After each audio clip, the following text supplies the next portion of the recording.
Hey, what's up guys? This is Anthony from Anthony's Customs, and for this review we are looking at the Marvel Legends Captain America Civil War Wave Red Guardian. Now this guy is basically 95% just the Captain America we just got recently, the comic version, with a new head. And that's about it. I mean, it's not a particularly impressive figure. He's mostly molded in red plastic with some white molded parts and some white paint.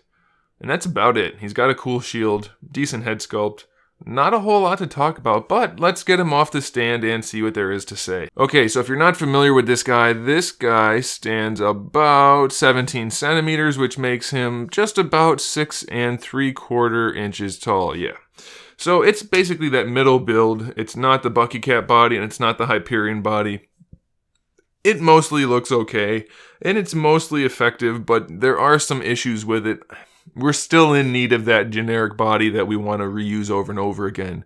This one just doesn't quite cut it. The head sculpt on this guy is pretty decent. It looks a lot like all of the other head sculpts that we've seen, but it's not bad. You know, it's okay. The paint job's okay. There's a little bit of shading on his forehead, and then the black around the white for the eyes looks pretty cool. The paint job for the mohawk doesn't look that good because it's not very well done. We have that same shading on the chest, and the star is still kind of a fat star, but it's okay. It's edged up well enough. There's no more shading throughout the rest of the figure. We do have some white paint for the gloves and for the belt and for the boots. Actually, I think I take that back. The boots are... the boots are a separate piece, so they're not painted, just the gloves and the belt. And it looks a little chalky, and there's some black spots here and there, and it's just a very blah figure. And that's about it. They painted the red on the straps for the belt, but that's a pretty lazy paint job, so it's just not a very good figure, honestly. The best thing about this guy, if you ask me, and since you're watching this video, that's kind of like asking me, is his shield. It's got this really cool metallic red. It's molded in that, and then we have this kind of a flat silver star on there. And it's just really cool. It's unique, so I like that a lot. And just to compare the two stars, this is a pretty standard star. It's a little thick, but not too much. And then that star, you can see it's a little bit chubby looking. It looks like it could lose a few pounds and be okay. So just, I don't know, it's weird the way they can't get a star done properly when they're not doing it by hand, but whatever. So the shield is cool, has the same little latch system on there that we've seen before.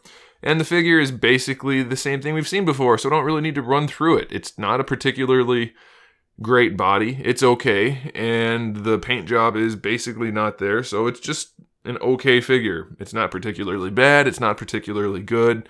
If you're getting the whole batch, then, you know, it's okay to have it in there. And if you're not, then you may not want to track it down other than for the Build-A-Figure part. So it's just one of those average Marvel Legends that's not impressive by any means. There you go. Thanks for watching. Make sure you subscribe to the channel so you can see my upcoming figure reviews, custom figures, and other good stuff. And in the meantime, keep collecting.